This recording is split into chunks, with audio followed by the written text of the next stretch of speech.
श्री शिवाय नमस्तु भयम। जय भोलेनाथ। आप सभी पर देवी पार्वती और भोलेनाथ की कृपा सदा बनी रहे। अब सुनिए आगे की कथा के आगे क्या हुआ।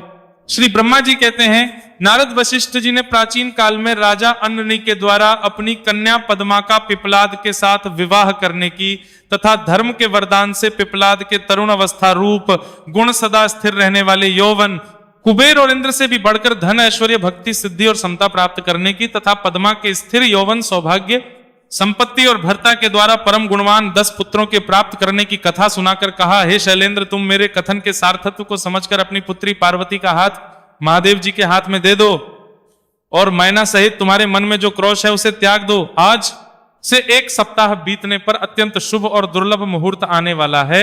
उस समय चंद्रमा लग्न के स्वामी होकर अपने पुत्र बुध के साथ लग्न में ही स्थित रहेंगे। उनका रोहिणी नक्षत्र के साथ योग होगा। चंद्रमा और तारे शुद्ध होंगे। मार्गशीर्ष मास अंतर्गत संपूर्ण दोषों से रहित सोमवार को जबकि लग्न पर संपूर्ण शुभ ग्रहों की दृष्टि होगी, पाप ग्रह की दृष्टि नहीं होगी और बृहस्पति ऐसे स्थान पर स्थित होंगे जहां वे उत्तम संतान और पति का सौभाग्य देने में समर्थ होंगे। ऐसे मुहूर्त में तुम अपनी कन्या मूल प्रकृति ईश्वरी जगदम्बा पार्वती को जगत पिता भगवान शिव के हाथों में देकर कृतार्थ हो जाओ। ऐसा कहकर ज्ञान शिरोमणि वशिष्ठ नाना प्रकार की लीला करने वाले भगवान शिव का स्मरण करके मौन हो गए।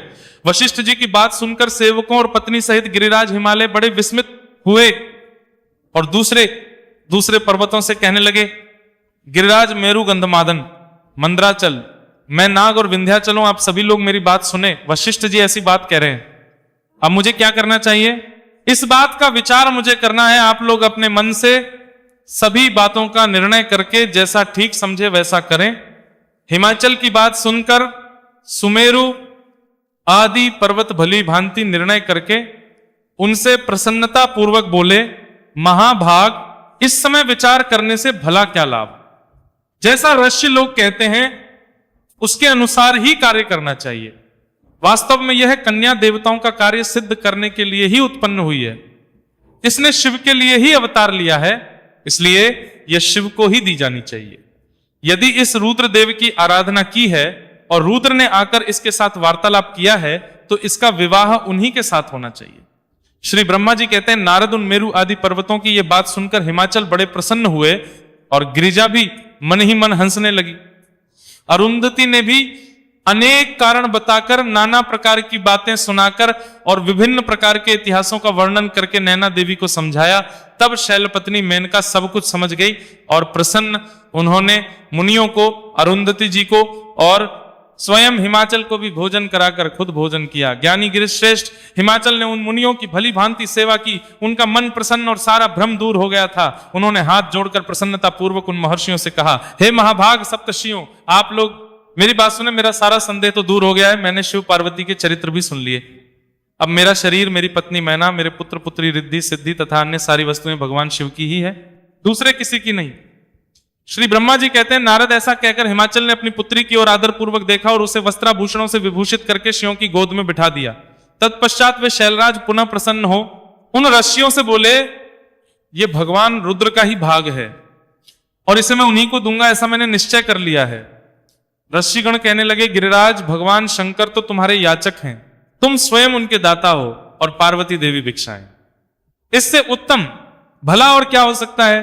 हिमाचल, तुम समस्त पर्वतों के राजा सबसे श्रेष्ठ और धन्य हो, अतः तुम्हारे शिखरों की सामान्य गति है। तुम्हारे सभी शिखर सामान्य रूप से पवित्र और श्रेष्ठ है। ब्रह्मा जी कहते हैं, नारद ऐसा कहकर निर्मल अंतःकरण वाले उन मुनियों ने गिरिराज कुमारी पार्वती को हाथ से छूकर आशीर्वाद देते हुए कहा, शिवे, तुम भगवान शिव के लिए सुखदायिनी हो, तुम्हारा कल्याण होगा। जैसे शुक्ल पक्ष में चंद्रमा भरते हैं उसी प्रकार तुम्हारे गुणों की वृद्धि हो। ऐसा कहकर सब मुनियों ने गिरिराज को प्रसन्नता पूर्वक फल फूल देकर विवाह के पक्के होने का दृढ़ विश्वास कर लिया। उस समय परम सती सुमुखी अरुंधति ने प्रसन्नता पूर्वक भगवान शिव के गुणों का बखान करके मैना को भी लुभा लिया। फिर गिरिराज हिमवान परम उत्तम मांगलिक लोकाचार का आश्रय लेकर हल्दी और कुमकुम से अपनी दाढ़ी मूंछ का विमार्जन किया। फिर चौथे दिन उत्तम लगन का निश्चय करके परस्पर संतोष देवे सप्तचषी भगवान शिव के पास चले गए।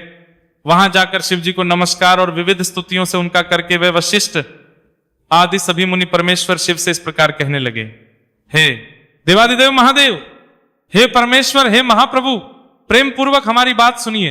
आपके इन सेवकों ने जो कार्य किया है उसे भी जान लीजिए। महेश्वर, हमने नाना प्रकार के सुंदर वचन और इतिहास सुनाकर गिरिराज और मैना को समझा दिया है। गिरिराज ने आपके लिए पार्वती का कर दिया है। अब इसमें कोई नानुकुर नहीं है। अब आप अपने पार्षदों और देवताओं के साथ उनके यहां विवाह के लिए जाइए। महादेव, हे प्रभु, शीघ्र ही हिमाचल के घर पधारिए और विदोक रीति के अनुसार पार्वती जी का अपने लिए पानी ग्रहण कीजिए। सप्तचषियों के ये वचन सुनकर लोकाचार परायण महेश्वर प्रसन्नचित होकर हंसते हुए इस प्रकार कहने लगे, महाभाग सप्तचषियों, विवाह को तो मैंने न कभी देखा है और ना सुना ही है। तुम लोगों ने पहले जैसा देखा हो उसी के अनुसार विवाह के विशेष विधि का वर्णन करो।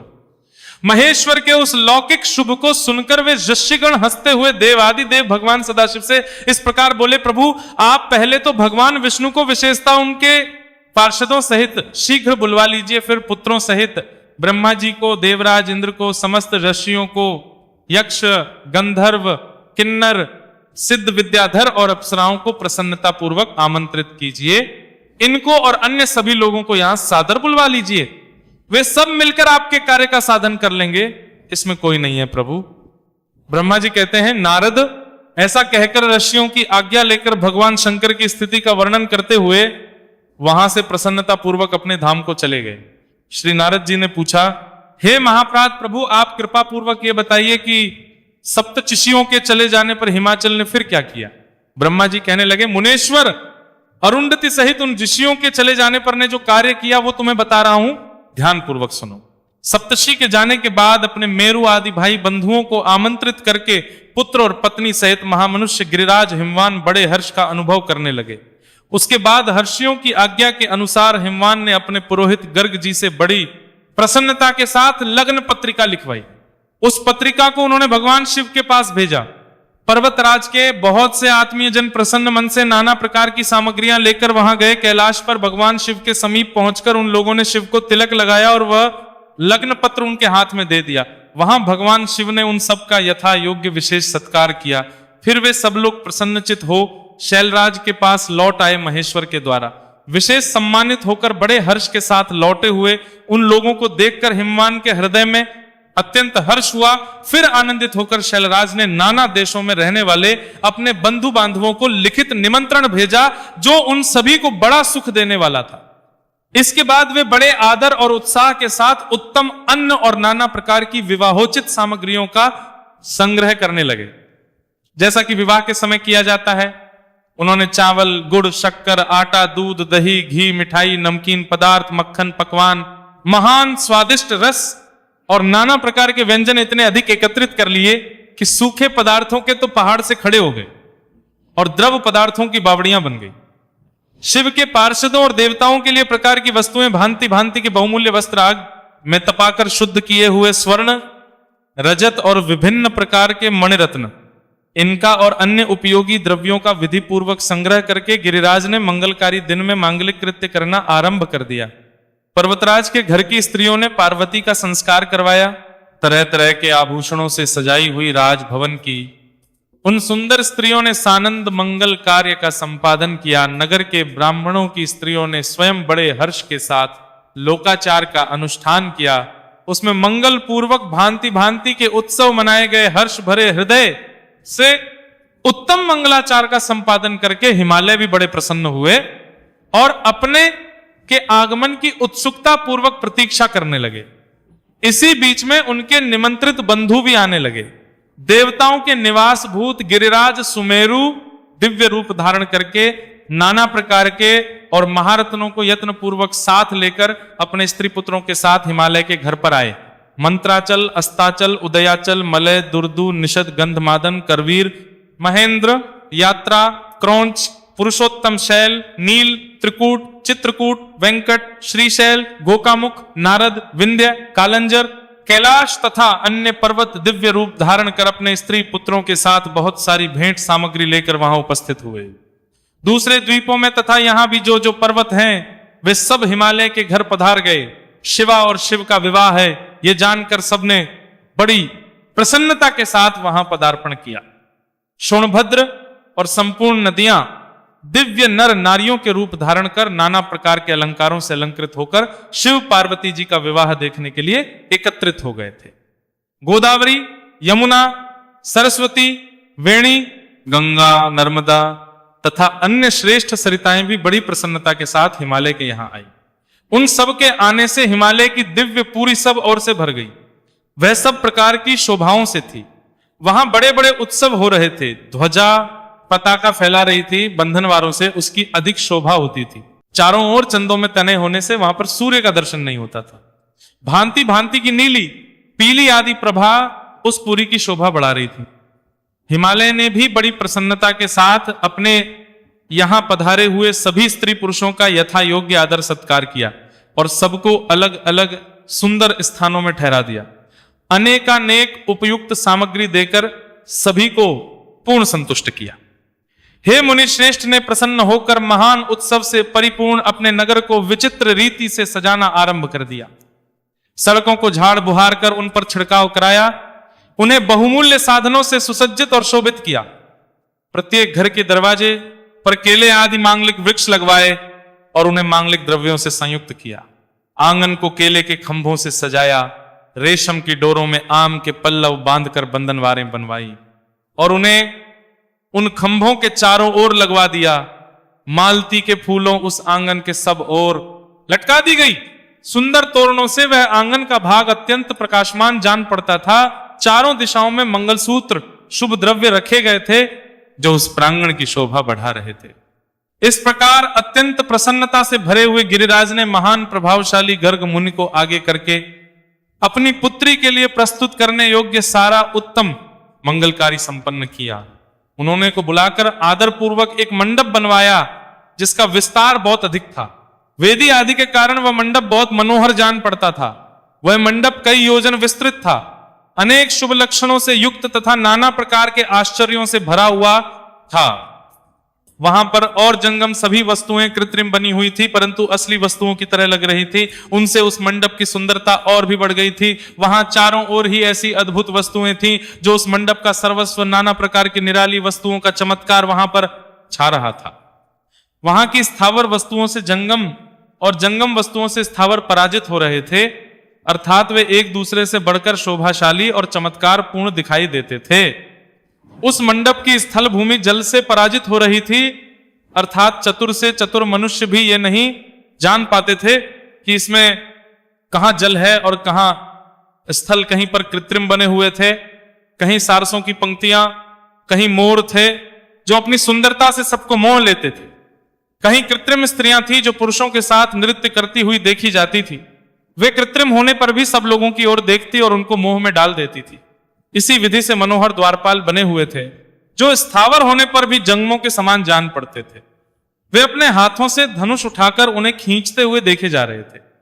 द्वार पर कृत्रिम महालक्ष्मी खड़ी थी जिनकी रचना थी वह समस्त शुभ लक्षणों से संयुक्त दिखाई देती थी और उन्हें देखकर ऐसा जाना पड़ता था मानो क्षीर सागर से साक्षात लक्ष्मी जी ही वहां पर आ गई हो। उस मंडप में स्थान स्थान पर सजे सजाए हाथी खड़े किए गए थे जो कि असली हाथियों की तरह लखा देते थे और असली हाथियों की तरह लक्षात लक्षणों से संयुक्त दिखाई देती थी। और उस मंडप में स्थान स्थाने आखिरी गल में लक्षात लक्षात रहे थे।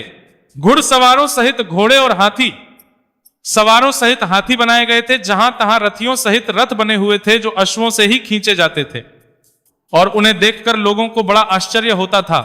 इनके सिवा दूसरे कृत्रिम वाहन भी वहां खड़े हुए थे। पैदल सिपाहियों की कृत्रिम सेना भी वहां पर मौजूद थी। हे मुनि प्रसन्न चित्त वाले विश्वकर्मा ने देवताओं और मुनियों को भी मोह में डालने के लिए वहां ऐसी अद्भुत रचनाएं की थी। मंडप के सबसे बड़े फाटक पर कृत्रिम नंदी खड़ा था जो शुद्ध स्फटिक मणि के समान उज्जवल क्रांति से सुशोभित होता था। भगवान शिव के वाहन नंदी की जैसी आकृति है ठीक वैसा ही वो भी था। उस कृत्रिम नंदी के ऊपर रत्न विभूषित महादिव्य पुष्पक शोभा था जो पल्लवों और श्वेत चामरों से सजाया गया था। उसके वाम पार्श्व में 2 कृत्रिम हाथी खड़े थे जिनका रंग विशुद्ध केसर के समान था। वे 4 दांतों वाले बनवाए गए थे और 60 वर्ष के पाठों के समान दिखते थे और वे एक दूसरे से परस्पर स्नेह करते से दिखाई दे रहे थे। उनमें बड़ी चमक थी। इस प्रकार सूर्य के समान अत्यंत प्रकाशमान 2 दिव्य अश्व भी विश्वकर्मा जी ने बनाए थे, जो चंबड़ से अलंकृत और दिव्य आभूषणों से विभूषित थे। श्रेष्ठ रत्नमय आभूषणों से संपन्न कवचधारी लोकपाल तथा संपूर्ण देवता भी वहां विश्वकर्मा द्वारा रचे गए थे, जो ठीक उन्हीं लोकपालों और देवताओं से मिलते जुलते थे। इसी तरह भृगु आदि समस्त तपोधन, ऋषि, अन्यान, उपदेवता और सिद्ध भी उनके द्वारा वहां पर निर्मित किए गए थे। दरुण आदि समस्त पार्षदों से युक्त भगवान विष्णु का कृत्रिम विग्रह भी विश्वकर्मा ने बनाया था, जिसका स्वरूप साक्षात श्रीहरि के समान ही आश्चर्यजनक था। नारद उसी प्रकार पुत्रों, वेदों और सिद्धों से गिरे हुए मुझ ब्रह्मा की भी प्रतिमा वहां पर बनाई गई थी, जो मेरे समान ही वैदिक सूक्तों का पाठ कर रही थी। ऐरावत पर चढ़े हुए देवराज इंद्र भी वहां दल बल के साथ खड़े थे। वे भी कृत्रिम ही बनाए गए थे और परिपूर्ण चंद्रमा के समान प्रकाशित होते थे। देवर्षि बहुत कहने से क्या लाभ। हिमाचल से प्रेरित हुए विश्वकर्मा ने वहां शीघ्र ही संपूर्ण देव समाज के कृत्रिम विग्रहों का निर्माण कर लिया था। इस प्रकार उन्होंने दिव्य मंडप की रचना की थी। वह मंडप अनेक आश्चर्य से युक्त महान तथा देवताओं को भी मोह वाला था। फिर गिरिराज हिमवान की आज्ञा से परम बुद्धिमान विश्वकर्मा ने देवता आदि के निवास के लिए उनके कृत्रिम लोकों का भी पूर्वक निर्माण किया। उन्हीं लोकों में उन्होंने उन देवताओं के लिए अत्यंत तेजस्वी, परम अद्भुत और सुखदायक बड़े बड़े दिव्य मंचों अर्थात सिंहासनों की भी रचना की। इसी तरह उन्होंने मुझे स्वयंभू ब्रह्मा के निवास के लिए क्षण भर में ही अद्भुत सत्यलोक की रचना कर डाली, जो उत्तम दीप से उद्दीप्त हो रहा था। साथ ही भगवान विष्णु के लिए भी क्षण भर में ही दूसरे दिव्य वैकुंठ धाम का निर्माण कर डाला, जो परम उज्जवल तथा नाना प्रकार के आश्चर्यों से परिपूर्ण था। इसी प्रकार विश्वकर्मा ने देवराज इंद्र के लिए भी दिव्य, अद्भुत, उत्तम और समस्त ऐश्वर्यों से संपन्न ग्रह की रचना की। अन्य लोकपालों के लिए भी उन्होंने प्रसन्नता पूर्वक बड़े सुंदर, दिव्य, अद्भुत और बड़े बड़े भवन बनाए। फिर क्रमशः समस्त देवताओं के लिए भी उन्होंने क्रमशः विचित्र ग्रहों का निर्माण किया। परम बुद्धिमान विश्वकर्मा को भगवान शंकर का महान वर प्राप्त था, इसलिए उन्होंने शिव जी के संतोष के लिए क्षण भर में ही इन सब वस्तुओं की रचना कर डाली। फिर उसी प्रकार शंकर जी के लिए भी उन्होंने एक शोभाशाली ग्रह का निर्माण किया, जो शिव जी के चिन्ह से युक्त तथा शिवलोकवर्ती दिव्य भवन के समान ही अनुपम था। श्रेष्ठ देवताओं ने इसकी बुरी प्रशंसा की थी। वह परम उज्जवल, महान, प्रभापुंज से उदासित, उत्तम और अद्भुत था। विश्वकर्मा ने भगवान शिव की प्रसन्नता के लिए वहां ऐसी अद्भुत रचना की थी, जो परम उज्जवल होने के साथ ही साक्षात महादेव जी को भी आश्चर्य में डालने वाली थी। इस प्रकार ये सारा लौकिक व्यवहार करके हिमाचल बड़ी प्रसन्नता के साथ भगवान शंभू के शुभ आगमन की प्रतीक्षा करने लगे। देवर्षि हिमालय का ये सारा आनंददायक वृतांत मैंने तुमसे कह सुनाया, अब और क्या सुनना चाहते हो। देवर्षि नारद कहने लगे, विष्णु शिष्य महाप्राग तात, हे विधाता आपको नमस्कार है। हे कृपा निधि, आपके मुंह से ये अद्भुत कथा मुझे सुनने को मिली है। अब मैं भगवान चंद्रमौली के परम मंगलमय तथा समस्त पाप राशि के विनाशक वैवाहिक चरित्र को सुनना चाहता हूं। मंगल पत्रिका पाकर महादेव जी ने क्या किया, परमात्मा शंकर की दिव्य कथा भी मुझे सुनाइए। तो इस कथा को इससे पहले की वीडियो में मैंने आपसे एक प्रश्न पूछा था कि भगवान शिव हिमवान और मैना के घर कौन से वेश में गए थे। उनकी परीक्षा लेने के लिए तो भगवान शिव एक नट के वेश में गए थे। हो सकता है आप में से बहुत से लोगों ने वो अध्याय लास्ट तक ना सुना हो। जिन्होंने नहीं सुना हो तो आप दोबारा से एक बार फिर से उस वीडियो को सुन सकते हैं। तो श्री ब्रह्मा जी कहने लगे, बेटा तुम बड़े बुद्धिमान हो, भगवान शंकर के उत्तम वेश को सुनो। मंगल पत्रिका पाकर भगवान शंकर ने जो कुछ किया वो बताता हूं। शिव उस मंगल पत्रिका को प्रसन्नता पूर्वक हाथ में लेकर हृदय में बड़े हर्ष का अनुभव करते हुए हंसने लगे। फिर उन भगवान ने उसे लाने वालों का सम्मान किया, फिर उसे बांधकर विधि पूर्वक स्वीकार कर लिया। इसके बाद हिमाचल के यहां से आए हुए लोगों को बड़े आदर सम्मान के साथ उन्होंने विदा किया। फिर उन्होंने उन मुनियों से कहा, आप लोगों ने मेरे शुभ कार्य का भली भांति संपादन किया, अब मैंने विवाह स्वीकार कर लिया है, अतः आप सभी को मेरे विवाह में जरूर आना है। भगवान शंकर ऐसे वचन सुनकर वे जस से बड़े प्रसन्न हुए और उन्हें प्रणाम कर उनकी परिक्रमा करके अपने परम सौभाग्य की सराहना करते हुए अपने धाम को चले गए। मुनि महालीला करने वाले देवेश्वर भगवान शंभू ने लोकाचार का सहारा लेकर तत्काल ही तुम्हारा स्मरण किया और तुम भी नारायण नारायण कहते हुए अपनी वीणा बजाते हुए वह तत्काल ही आ गए। बड़े प्रसन्न थे और मस्तक झुकाकर प्रणाम कर हाथ जोड़कर भाव से वहां पर खड़े हो गए। तब भगवान से कहने लगे कि नारद, तुम्हारे उपदेश से देवी पार्वती ने तो बड़ी भारी तपस्या की, जिससे संतुष्ट होकर मैंने उन्हें यह वर दिया कि मैं पति रूप से तुम्हारा पानी ग्रहण करूंगा। पार्वती की भक्ति देखकर मैं उनके वश में हो गया हूं, इसीलिए उनके साथ मैं अब विवाह करूंगा।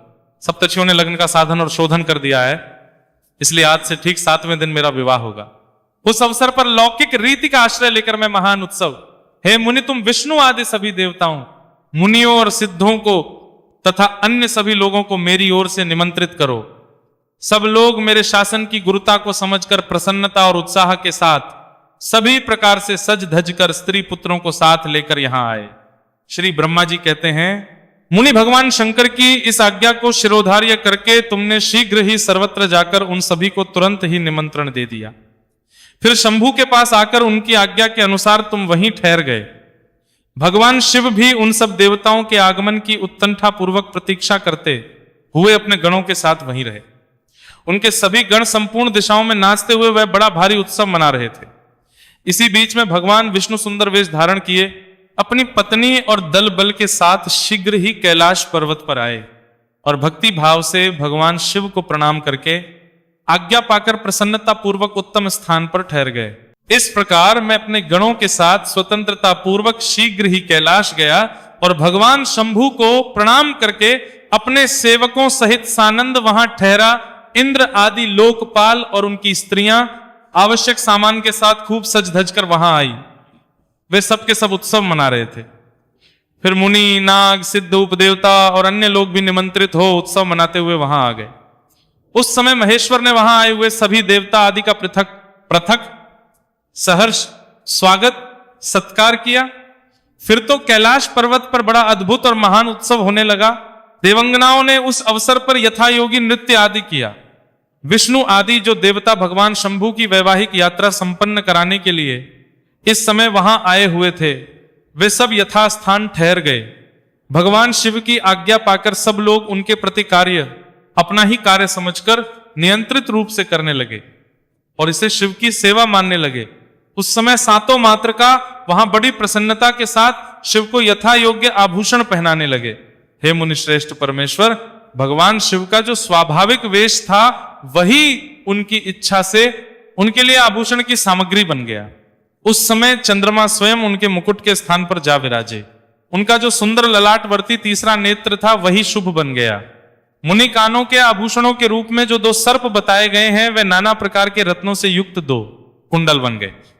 अन्य अन्य अंगों में स्थित उन अंगों के अतिरमणीय नाना रत्न आभूषण हो गए। उनके शरीर में जो भस्म लगा था वही चंदन आदि का अंगराग बन गया और उनके जो गज चर्म परिधान थे वे सुंदर दिव्य दुकूल बन गए। इस प्रकार उनका रूप इतना सुंदर कि उसका वर्णन कर पाना ही कठिन है। वे साक्षात ईश्वर तो थे ही, उन्होंने पूरा ऐश्वर्य प्राप्त कर लिया था। फिर समस्त देवता, यक्ष, दानव, नाग, पक्षी, अप्सरा और महर्षिगण मिलकर भगवान शिव के पास गए और महान उत्सव मनाते हुए प्रसन्नता पूर्वक उनसे इस प्रकार बोले, हे महादेव, हे महेश्वर, अब आप महादेवी गिरजा को ब्याह लाने के लिए हम लोगों के साथ चलिए हम पर कृपा फिर विज्ञान से प्रसन्न। हृदय वाले भगवान विष्णु ने भगवान शंकर को भक्ति भाव से प्रणाम करके उपायुक्त प्रस्ताव के अनुरूप ही बात कही। भगवान विष्णु कहने लगे, हे शरणागत वत्सल देवाधिदेव, हे महादेव, हे प्रभु, आप अपने भक्तजनों का कार्य सिद्ध करने वाले हैं, अतः मेरा एक निवेदन सुनिए कल्याणकारी। शंभु, आप ग्रह सूत्रों के विधि के अनुसार गिरिराज कुमारी पार्वती देवी के साथ अपने विवाह कार्य कराइए। हे हर, आपके द्वारा विवाह की विधि का संपादन होने पर वही लोक में सर्वत्र विख्यात हो जाएगी। अतः हे नाथ, आप कुल धर्म के अनुसार प्रेम पूर्वक मंडप स्थापन और नांदीमुख श्राद्ध कराइए और अपने लोक में अपने यश का विस्तार कीजिए। श्री ब्रह्मा जी कहते हैं, नारद, भगवान विष्णु के ऐसा कहने पर लोकाचार्य परायण परमेश्वर शंभु ने विधि पूर्वक सारे कार्य किए। उन्होंने सारा कार्य मुझको ही अधिकार दे रखा था। अतः वहां मुनियों को साथ लेकर मैंने आदर और प्रसन्नता के साथ वे सब कार्य संपन्न कराए। और सुनो नारद, उस समय कश्यप, अत्रि, वशिष्ठ, गौतम, भागुरी, गुरु, कंडव, बृहस्पति, शक्ति, जमदग्नि, पराशर, मार्कंडेय, शिलापात, अरुणपाल, अकृत, श्रम, अगस्त, शवन, गर्ग, शिला, दधीची, पिपलात तथा शिष्यों सहित व्यास, ये और बहुत से ऋषि जो भगवान शिव के पास आए थे मेरी प्रेरणा से, विधि पूर्वक कर्म कराने लगे। वे सब के सब वेदों के पारंगत विद्वान थे, इसलिए वेदोक्त विधि से वैवाहिक मंगलाचार करके जगवेद, यजुर्वेद और सामवेद के विविध उत्तम सूक्तों द्वारा महेश्वर की रक्षा करने लगे। उन सब ऋषियों ने बड़ी प्रसन्नता के साथ बहुत से मंगल कार्य कराए। मेरी और शंभु की प्रेरणा उन्होंने विघ्नों की शांति के लिए प्रीति पूर्वक ग्रहों का और समस्त मंडलवर्ती देवताओं का पूजन किया। वह सब लौकिक वैदिक कर्म यथोचित रीति से कराकर भगवान शिव बहुत संतुष्ट हुए और उन्होंने प्रसन्नता पूर्वक ब्राह्मणों को प्रणाम किया। फिर वे सर्वेश्वर महादेव देवताओं और ब्राह्मणों को आगे करके उस कैलाश से हर्ष पूर्वक बाहर निकले। कैलाश से बाहर जाकर देवताओं और ब्राह्मणों के साथ भगवान शंभु, जो नाना की लीलाएं करने वाले हैं, सानंद खड़े हो गए। उस समय वहां महेश्वर के संतोष के लिए देवता आदि ने मिलकर बहुत बड़ा उत्सव मनाया। वहां बाजे बजने लगे, नाच गान होने लगा।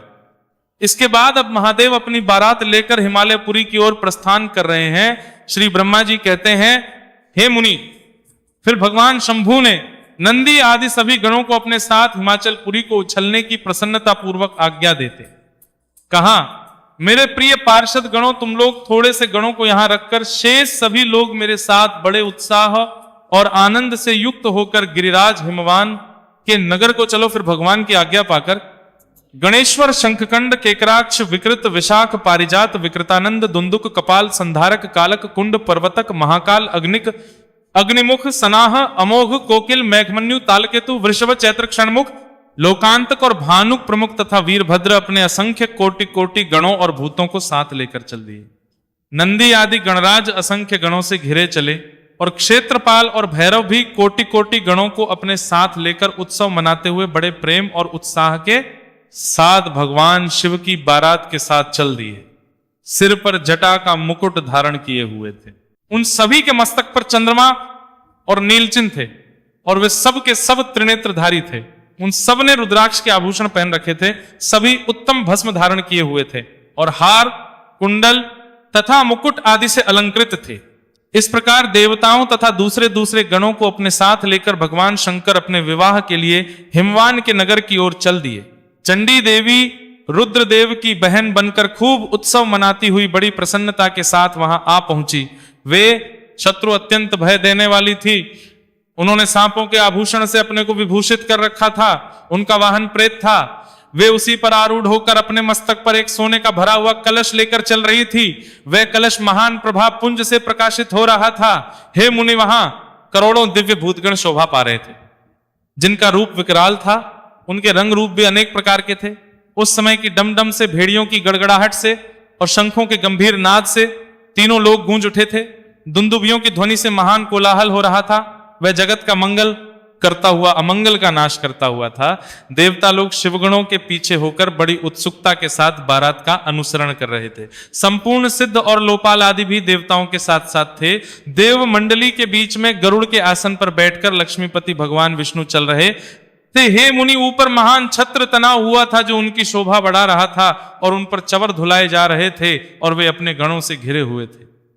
उनके शोभाशाली पार्षदों ने उन्हें अपने ढंग से आभूषण आदि के द्वारा विभूषित किया हुआ था। इस प्रकार मैं भी मूर्तिमान वेदों, शास्त्रों, पुराणों, आगमों, संकादि, महासिद्धों, प्रजापतियों, पुत्रों और अन्यान्य परिजनों के साथ मार्ग में चलता हुआ बड़ी शोभा पा रहा था और शिव जी की सेवा में तत्पर था। फिर इंद्र भी नाना प्रकार के आभूषणों से विभूषित होकर ऐरावत हाथी पर आरूढ़ होकर अपनी सेना के बीच से चलते हुए अत्यंत सुशोभित हो रहे थे। उस समय बारात के साथ यात्रा करते हुए बहुत से ऋषि भी अपने तेज से प्रकाशित हो रहे थे। वे शिवजी का विवाह देखने के लिए बहुत उत्कंठित थे। शाकिनी, बेताल, ब्रह्मराक्षस, भूत, प्रेत, पिशाच, प्रमत्त आदि गणों, हा और हु आदि श्रेष्ठ गंधर्व तथा किन्नर भी बड़े हर्ष से भरकर बाजा बजाते हुए चल दिए।